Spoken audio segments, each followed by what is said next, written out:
Bueno, vamos a pensar algo. ¿Será que nuestra razón piensa por sí sola o también podrían intervenir nuestros sentimientos? Eso que llamamos intuición corazonada, esa sensación de haber descubierto algo nuevo como sucede tantas veces en la ciencia. Pues bueno, bienvenidos a este Filoparchando de la Noche. Este es un espacio que acerca la filosofía a la vida cotidiana a través de relatos y reflexiones breves. Es una iniciativa derivada del Filoparchando general, con el que ya hemos venido trabajando con varios compañeros de la universidad desde hace aproximadamente 4 años.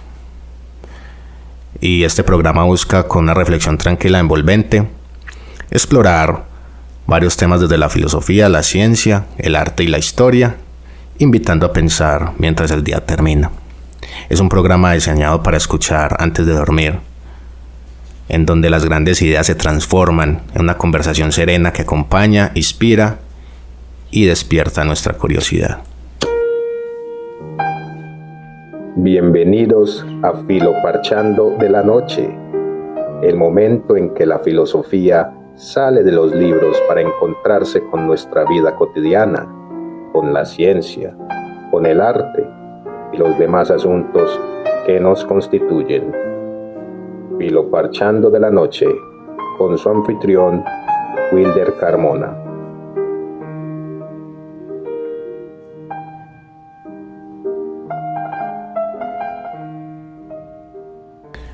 Bueno, pues hoy queremos preguntarnos algo que parece extraño.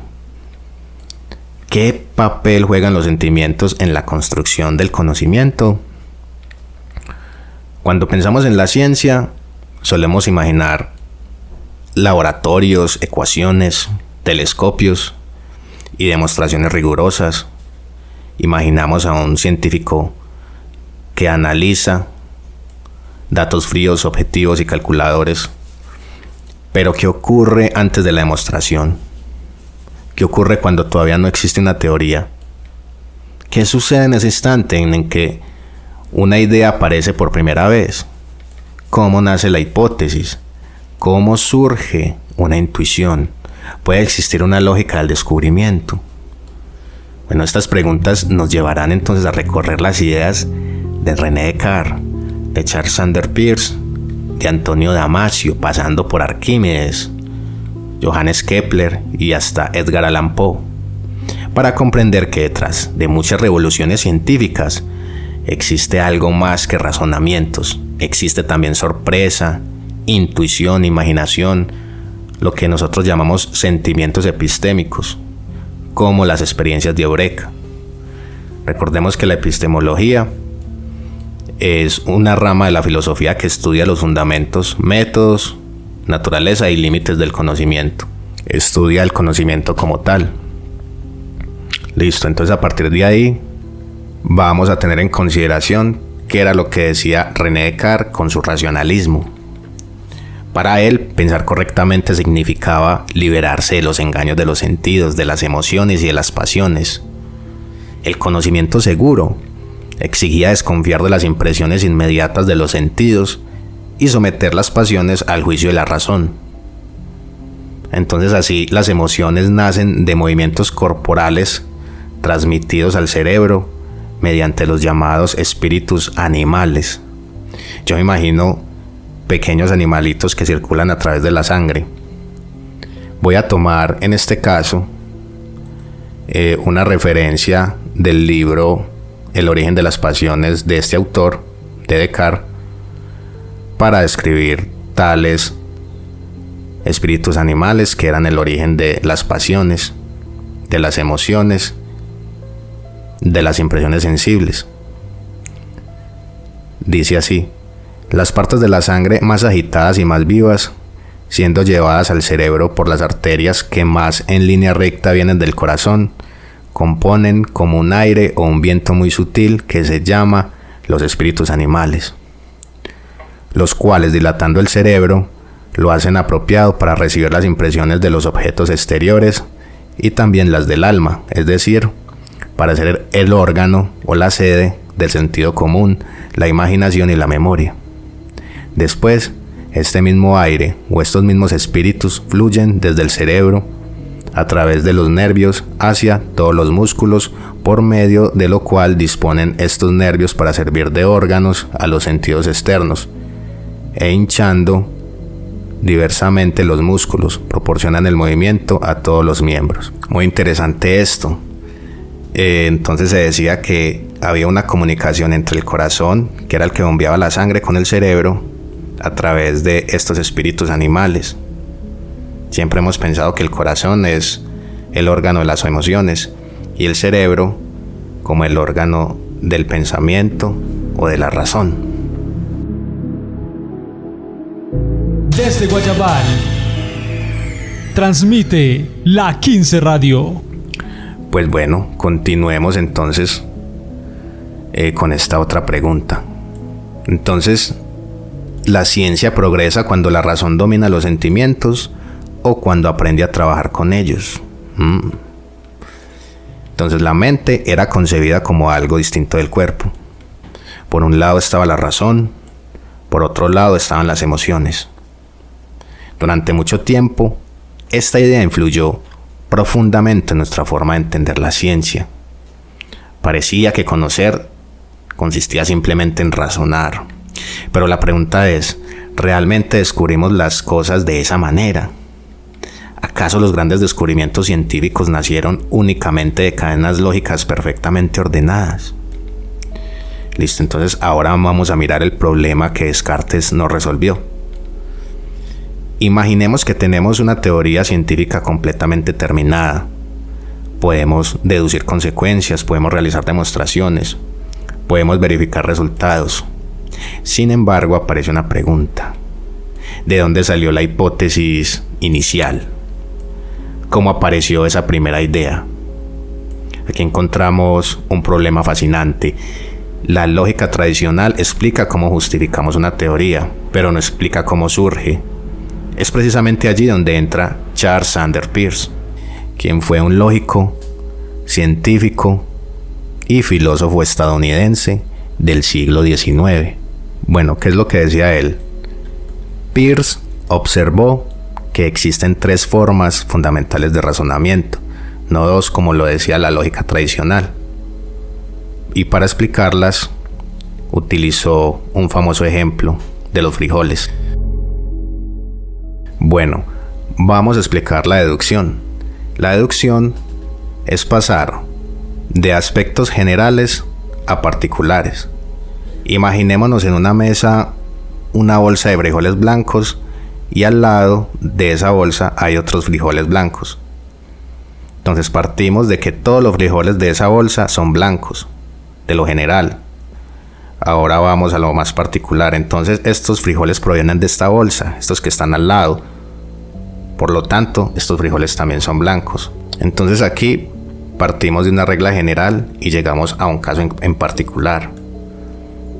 Pero esta deducción no genera conocimiento, dado que la conclusión es necesaria. Si todos los frijoles de esa bolsa son blancos, entonces estos que están aquí al lado también son blancos.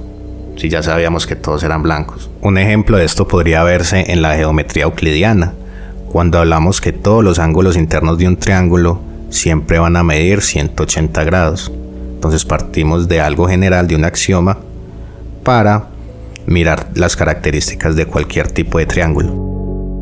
Bueno, vamos con el otro ejemplo, que es la inducción. En este caso vamos de los casos particulares a los generales. Estos frijoles, los que están afuera, provienen de esta bolsa. ¿Por qué? Porque estos frijoles son blancos. Entonces, por lo tanto, probablemente todos los frijoles de esta bolsa son blancos también. Aquí observamos casos particulares para inferir una regla general. Esa es la inducción. La inducción se utiliza mucho en la estadística, en las encuestas, desde casos particulares, desde modelos estadísticos que dan una tendencia para llegar a una población más general. Esa es la inducción. Ahora vamos con lo interesante del cuento, como se dice por ahí. Vamos con la abducción, esa capacidad que tiene nuestra mente para generar conjeturas, supuestos. Todos los frijoles de esta bolsa son blancos. Estos frijoles que están aquí al lado también son blancos. Por lo tanto, quizás estos frijoles provienen de esta bolsa. Aquí la conclusión no es necesaria, es más bien como una hipótesis, una conjetura, una explicación posible. Y según Peirce, toda ciencia comienza precisamente desde allí. Hay una sorpresa como origen del conocimiento, esa curiosidad. Un ejemplo de esta capacidad de abducir podría ser cuando nos levanta un fuerte olor a café. Entonces hacemos la suposición, la conjetura, la abducción de que en la cocina debe haber alguien preparando café. La curiosidad no nos deja dormir en paz y nos levantamos y efectivamente vemos a un familiar de nosotros ahí preparando el café. Eso lo hacemos constantemente en la vida cotidiana, en nuestro día a día. Pero entonces, ¿qué pasa? ¿Qué pasa cuando hay algo que nos sorprende, algo que no encaja, algo que, como dicen por ahí, nos deja pensando, nos deja cabezones? La sorpresa como origen del conocimiento. Somos música, somos arte, somos información, somos comunitarios, somos la 15 Radio. La tuya. Somos la emisora comunitaria de la Comuna 15. Peirce afirma que la investigación comienza cuando aparece algo sorprendente, algo que no encaja, algo rompe nuestras expectativas, existe una perturbación y entonces buscamos una explicación. La abducción surge como respuesta a esa sorpresa. En lugar de preguntar ¿qué sigue necesariamente de esta teoría?, la abducción pregunta ¿qué hipótesis podría explicar este fenómeno? O sea, ¿cuál sería la teoría como tal? Por eso la abducción representa una especie de paso atrás, retrocede hasta el origen mismo del conocimiento, hasta ese instante donde nace la idea, como una idea que está en nuestra cabeza, se está incubando en nuestra mente y luego surge, luego nace. Hay un momento de iluminación, hay un insight, lo que se conoce como insight o eureka. Vamos a mirar un ejemplo hace mucho tiempo, antes de Cristo, con nuestro amigo Arquímedes, el grito de Arquímedes. Resulta que el rey Hierón sospechaba que su corona estaba siendo adulterada con plata, no era de oro puro. El orfebre lo estaba timando. Entonces llamó a Arquímedes para que le ayudara a resolver ese problema. Durante mucho tiempo no encontró la solución, hasta que un día, mientras se bañaba, observó cómo el agua se desplazaba cuando su cuerpo entraba en la bañera. De pronto comprendió. La cantidad de agua desplazada estaba relacionada con el volumen del objeto, y combinando el volumen y el peso podría calcularse la densidad. Necesitábamos saber calcular la densidad. Entonces cuenta la tradición que salió corriendo por las calles de Siracusa gritando Eureka, Eureka, que significa lo he encontrado. Lo interesante es que este descubrimiento no ocurrió durante un cálculo, ocurrió durante una reorganización súbita de la comprensión. Este fenómeno que hoy llamamos insight. En el poema de Allan Poe, escrito en 1848, que precisamente se llama así Eureka, no era un cuento, esto no era un cuento, no era un poema convencional, era más bien una reflexión cosmológica. Poe imaginó que el universo había surgido de una unidad primordial que luego se expandió. Décadas después, se logró formalizar lo que hoy conocemos como la teoría del Big Bang. Más allá de si estaba en lo correcto, lo interesante es esto, el título y también esa intuición que tenía Poe. Vamos a mirar precisamente ese poema que nos habla acerca del Big Bang. Esto es lo que dice Poe en el poema. Ya alcancemos la idea absoluta de la unidad, fuente de todas las cosas, a partir de una consideración de simplicidad como la característica más probable de la acción original de Dios, de esto que llamamos el bosón de Higgs en la modernidad. Ya lleguemos a ella a partir de un examen de la universalidad de relaciones en los fenómenos de la gravitación. Ya lo logremos como resultado de la mutua corroboración brindada por ambos procesos. La idea de ser sostenida lo es en inseparable conexión con otra idea, la de la condición del universo, de los astros, tal como ahora lo percibimos, es decir, en inconmensurable difusión a través del espacio. Ahora bien, no puede establecerse una conexión entre estas dos ideas, unidad y difusión, como no se ha sostenido una tercera, la de la irradiación. Tomada la unidad absoluta como centro, el universo astral existente es el resultado de la irradiación a partir de ese centro. Miren entonces lo que nos decía Poe en su poema Eureka. Él tenía como cierta intuición, él quería, a partir de su mente, tratar de descifrar los enigmas del universo, el origen y el fin de todo. Entonces vamos a seguir con esto de la astronomía y miraremos también a Kepler, famoso Johannes Kepler. Kepler durante años trabajó sobre las observaciones de Tycho. Tycho tenía unas observaciones, pero los cálculos, según las suposiciones y creencias, no encajaban con esas observaciones. Necesitaban una teoría, necesitaban de la creatividad científica. Una y otra vez aparecían pequeñas discrepancias. Él podría haberlas ignorado, muchos lo habrían hecho, pero Kepler siguió insistiendo, hasta que se atrevió a abandonar una creencia profundamente arraigada, que era que los planetas giraban en círculos perfectos. Entonces apareció una hipótesis. ¿Será que, y si las órbitas fueran elipses? Esa intuición reorganizó todos los datos y de repente lo que parecía caótico comenzó a encajar. Nació así una teoría revolucionaria que no surgió únicamente de cálculos, surgió también de la imaginación. Bueno, ahora vamos a hablar de Damasio, Antonio Damasio, ya más contemporáneo. Es un neurólogo que todavía está vivo, tiene aproximadamente 80, algo más de 80 años, y él publicó un libro en 1994 llamado El error de Descartes. Damasio sostiene que Descartes cometió un error al separar radicalmente la mente del cuerpo. Según él, las emociones participan activamente en el pensamiento. Los sentimientos no son enemigos de la razón, son condiciones de posibilidad de muchas decisiones racionales.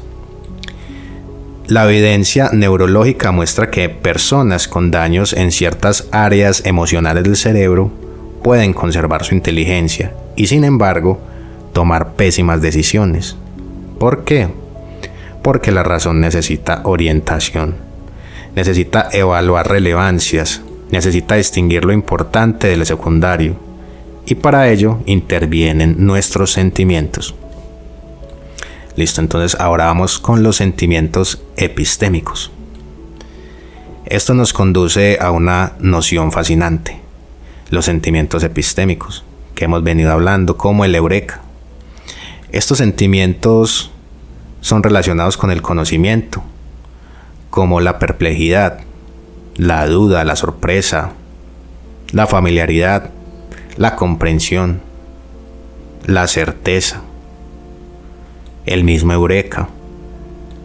Estos sentimientos funcionan como señales cognitivas, como indicadores cognitivos, y nos indican cuando algo encaja, cuando algo tiene coherencia, cuando una explicación parece prometedora, cuando una teoría logra producir la bien llamada coherencia. entre varias partes que parecían antes separadas. Esta coherencia del sentimiento de eureka logra tener una relación muy importante cuando una hipótesis conecta con múltiples elementos que parecían dispersos. No solo aumenta la coherencia conceptual, también cambia nuestra experiencia subjetiva. Entonces ahí es cuando sentimos claridad, alivio, sentimos satisfacción, sentimos que comprendemos, que algo encaja, que las piezas encajan. El sistema cognitivo parece estar constantemente evaluando niveles de coherencia. No se trata de que el sentimiento garantice la verdad, por supuesto que no. Muchas veces podemos equivocarnos, pero sí parece indicar que una nueva organización del conocimiento ha sido alcanzada, un nuevo punto de vista, una nueva percepción. La eureka sería precisamente la dimensión afectiva de esa reorganización. Vamos ahora a mirar algo muy interesante, que es la relación entre la mente humana y la naturaleza.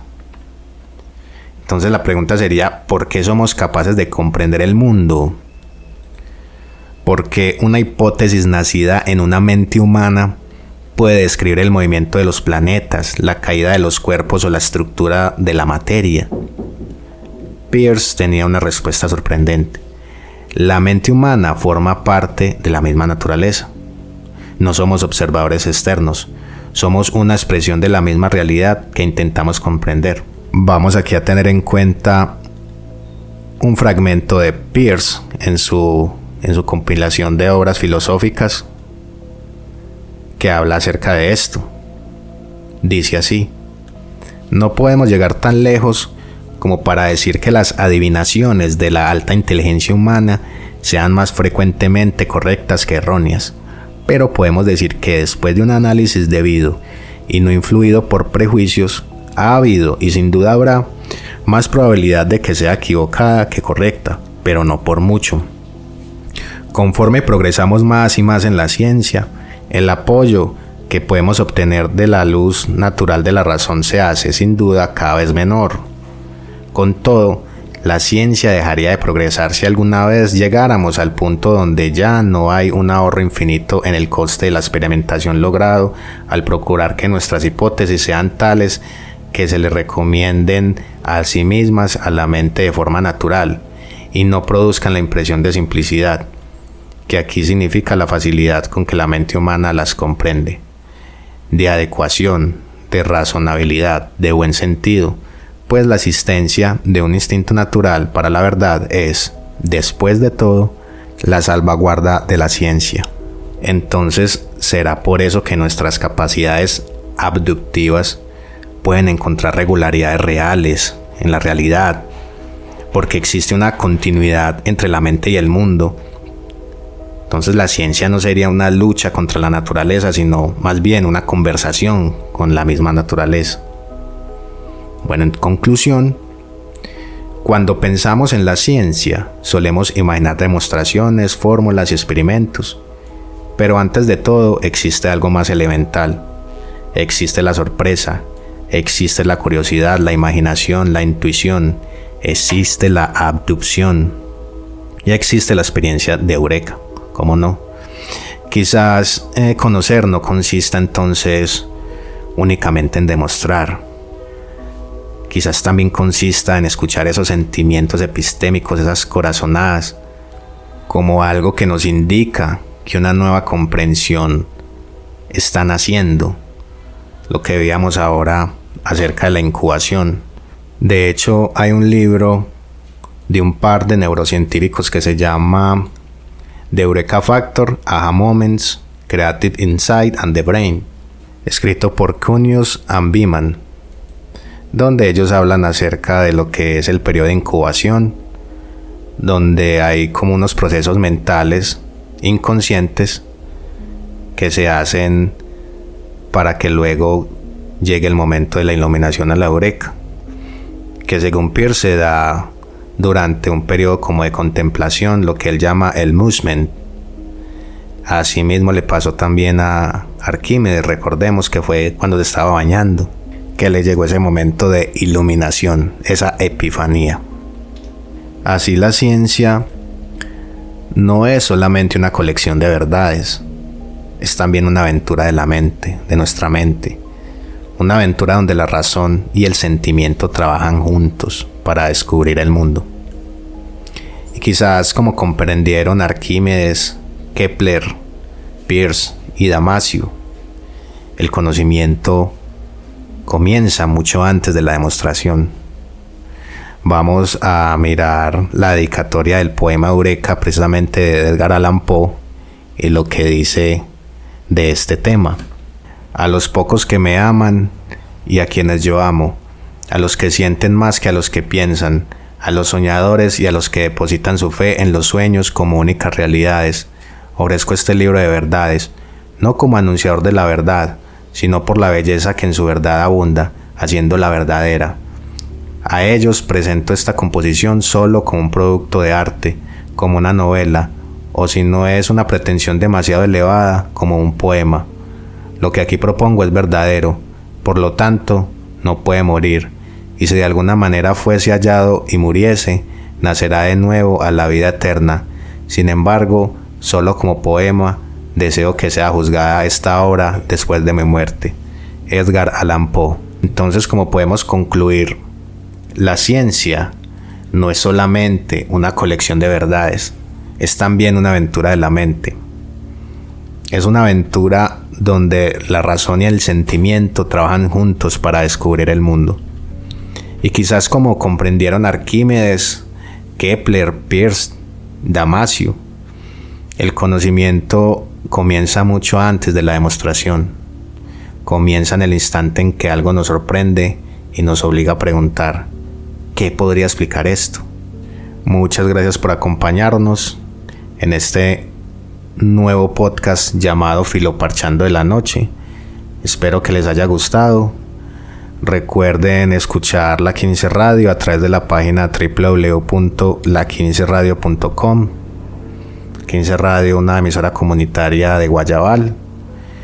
Y nos estaremos escuchando en el siguiente podcast. Muchas gracias por todo. Que tengan feliz noche. Hasta luego. Bienvenidos a Filoparchando de la Noche, el momento en que la filosofía sale de los libros para encontrarse con nuestra vida cotidiana, con la ciencia, con el arte y los demás asuntos que nos constituyen. Filoparchando de la Noche, con su anfitrión, Wilder Carmona.